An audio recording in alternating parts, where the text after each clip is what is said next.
Okay, I get to introduce an incredible woman. She is an NMD 50 club, under 2 years in the business. She has 5 kids. Get your excuses list, go back to that front page, have a look at it. You're either about to tear it up, it's about to smash you in the face. Out of the 5, she has 2 boys that are twins. Are they 3? 2.5, they're very cute. And she homeschools them. Who said they didn't have time? I don't know, someone did.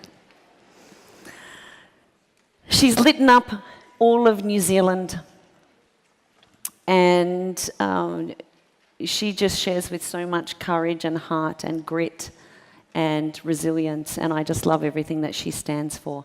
Everyone, please give a massive round of applause for Alex Matthews.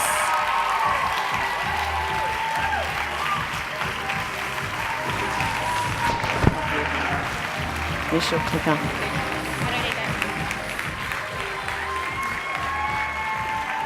Hey everyone. So yes, as Linda mentioned, when Juice Plus came into my life, it was actually 2.5 years ago. We were definitely in a lot of pain as a family. We had been living on one income for a number of years, and I was just so sick and tired of feeling trapped. I was sick and tired of going to the supermarket every week and getting that gut-wrenching feeling that I didn't know if I could make it stretch. I like the nice ingredients. I don't like to feed my family rubbish, but it's so hard to do that when you're on such a tight budget. So it was definitely the pain. It was the pain of wanting more for my family. I had always had this picture of, I like the good dog, bad dog analogy. You know, the good dog being all of this beautiful life, the ultimate life, the great relationships, the making memories with the family, creating great experiences. That's why I wanted to homeschool. But where we were at that point was what I call the bad dog situation. You know, we were struggling. It was this poverty world there that I just did not want to have for the rest of our life. I did not want to settle for crumbs. So when I started this business, I didn't even have a Facebook profile. I didn't even know how to like or comment on Facebook. That is how bad I was. I had no idea what to do. It freaked me right out. I would sneak onto my husband's Facebook and have a look at what people were up to occasionally, but that is all I had. Didn't really know what Instagram was, had no clue. So this is only 2.5 years ago. I actually was babysitter, I had my nephew who was only 7 weeks older than the twins. So he was 8 months old. I effectively had triplet babies 2 days a week, so full-time, full days during those 2 days. And I was obviously homeschooling the kids as well. I didn't know what network marketing was, so I don't really look like I had sort of the checklist of what it takes to create success in this business. But what I want to share with you today is, what's that Liam Neeson guy? His little skill set, you know, in the movie Taken. My little secret skill set is belief. I have believed for a very long time that I want to live extraordinary. I don't want to live a life regretting what could have been. If there's going to be an opportunity to create something magic for me and my family, I'm gonna do it. So I'm going to share a few of my tips with you today on how to build your belief when it just seems so far away. Like it seems what you really want in life couldn't be further from where you are at this present point. So my first little tip, if you want to write this down, is you need to see what it is you want. See it, like write it down, have a brainstorm. Think if you had $1 billion in the bank, what would you choose to do with your time? After you've had the nice holiday and you've bought the house and you've got the nice car, all of that stuff is cool, but what are you going to do after all that stuff? Like, why are you even here? Each and every one of you has a purpose. And if you don't know what that is, you need to go inside yourself and figure that out. Don't look around at what other people are doing. Don't look at the popular person on Instagram and think, oh, I wish I had her life. You are never, ever, ever going to be joyful or at peace with your life, regardless of how much money you make, if you don't know why you're even here. Like, what is your bigger purpose in life? So I've had that bigger purpose for a long time. So my next tip in building your belief, I'm talking today about fattening that good dog up. Like, how do we get the ultimate life? What can we do to fatten that good dog up so that the bad dog gets devoured? If you feed the bad dog all those crap stories, I don't have time, my kids are too naughty to do customer calls, all this sort of stuff, you're going to feed the bad dog up and your good dog is going to starve and die. And the good dog is the ultimate life. So my tip for you today, my first tip, is to write it down. Second tip. So you need to see it. That's first of all. You need to see what it is you want. Next tip is you need to write it down. Do you know Richard Branson's tip for 2018 was to write it down? That was his tip. If he's giving that tip to everyone worldwide, I think that we should pay attention. I have got 2 decades of journals filled with promises that I speak over my family.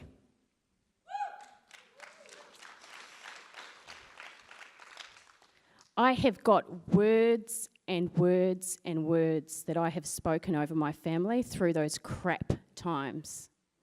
You have got a decision to make. Do you stay wallowing where you're at, or do you believe for something greater? So in those times, in those crappy times of, I hate how this feels going to the supermarket, in those journals, thank you. Thank you that you're providing for us. Thank you that I have what I need to get through today. Thank you for what is coming. Thank you for abundance. Thank you for the experiences that we're going to have as a family. Thankfulness unlocks something. And we've heard it before. Gratefulness. If you can't find a way to be grateful for where you're at right now, I'm telling you, you're staying right where you are. You can't move forward. You have got to find a way to be thankful, and you've got to find a way to be grateful all the time for what you have. So you need to see it, you need to write it down, you need to speak it out. And I'm not saying necessarily like flying around the house ranting all these things that you want. I like to think of it as speaking words of life rather than speaking words of death. If what comes out of your mouth is, or I call it a voice, like those words of death, even about people, about your situation. You wake up in the morning, I'm so tired.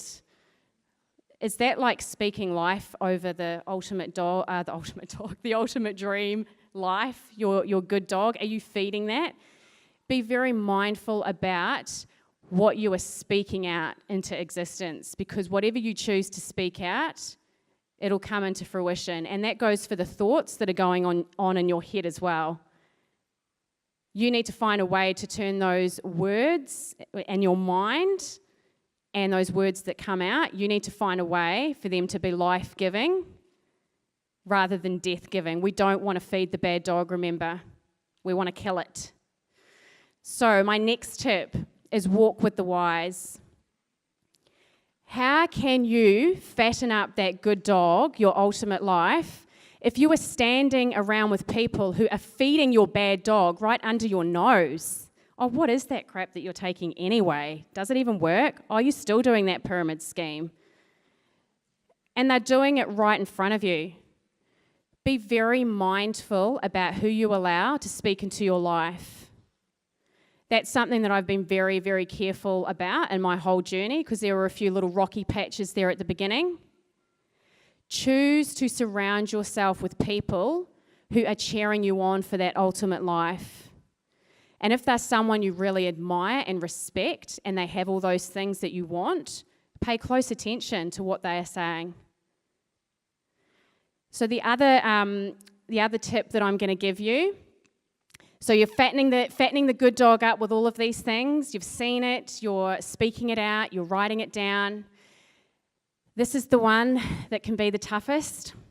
It's action. To get strength and muscle on that good dog and to really fatten it up, it takes some action. And even if it's only a little step that you can take right now, some action is better than no action at all. There have been days when I have had to remind myself to breathe and eat. There have been days when I, could have curled up in a ball and say, this is just too hard, I don't want to do this anymore. What I do in those times is I go to that place of thankfulness and I say, thank you that I have something to do to get us out of that crap that we were in when I started. I can very easily go back to that place. Even getting up here and speaking today, I go back to where we were. I'm willing to do anything. I don't want that life over there. I want the ultimate life. I want extraordinary. And that is why I choose to do things that make me a little bit afraid sometimes. So action, just take a step. Whatever it is that you fear right now, do it. Be consistent. I didn't have a lot of time. We all say that, actually. It's an excuse. I did have time somewhere in my day, somewhere. No, I made the time consistently every day. Choose a pocket of time that is going to work for you and consistently do those activities that build your business. You don't need the how-to. If you want the how-to, go book into the Ninja Networking. Fraser will teach you the how-to if you don't know how to do this business. You just need to do the actions. And I'm going to finish with a little analogy. I love a good analogy. I go to spin class. Anyone in here go to spin class, on the bikes when you sit there and the music plays but you go nowhere? You're nodding, but you're not owning it. Put your hand up. There we go. Here we are. I really enjoy going to my spin classes. And as I'm sitting there, I often get a lot of analogies that I can totally, parallel with this business. It's amazing. And one thing that I've noticed is there's a particular day during the week where the car park is absolutely jam-packed. You can't get a car park, and the spin class is always full, okay? Bums always on seats. And I've pondered over this, why is this the class that is always full? And it's because of the instructor. It's all to do about her. She has the same goal as I do in my Juice Plus business, okay? Her ultimate goal is to get bums on seats. If she has no one in that spin class, she doesn't have a spin class. If I don't even have a customer or a team member, I don't have an organisation. So I think there's a lot to learn from that spin class instructor, and I'm just going to share a few tips just around some things that I've noticed. So for a start, she is the epitome of fitness. She would never tell us to do something she is not willing to do. She will turn up that dial and she'll be like, come on, we're going to turn up the resistance, let's go. She will always put the resistance up. She goes harder than anybody else in that class. But one thing I've noticed is she never stares at someone in the class and kind of does the glare. You've been coming for 12 months. Are you kidding me? You're not turning it up? Seriously? She doesn't do that. What do you think would happen if she did do that to someone? They'd leave, right? We need to be very mindful, firstly, about where we are sitting in the spin class. Are we in the back row, in the corner, hiding? Not doing anything, but wishing we were getting the results of the instructor? Are we in the middle row somewhere, doing a little bit? Or are we up the front row next to triathlete chick who's going on some professional event and she's got decked out with her hoodie, tights and everything, and I'm looking at her going, oh my gosh, I'm so hot, please take something off. But it's where are you sitting at the moment in your spin class? Because it's probably going to be a reflection of the results you're getting. So firstly, be mindful about where you're sitting, and then be mindful about where the people in your organisation are sitting. Because I'm telling you what, if they're in the back row hiding and you're trying to drag them up a row or to the front, what do you think is going to happen? They're going to leave, right? We want to love people where they're at. We want to empower them by leading the way. And you know what? They just might move up a row next week. and then the next month or 6 months later, they've moved up another row. And do you know what the other cool thing is? Next week, they might even bring someone with them because they love the spin class so much, and they might just go straight up the front row next to Triathlete Chick. So I'm wrapping up there, guys. I hope that you've taken a little bit of, a few little tips. I honestly believe for me, it's build your belief, have those dreams written down, and do what it takes to get it done.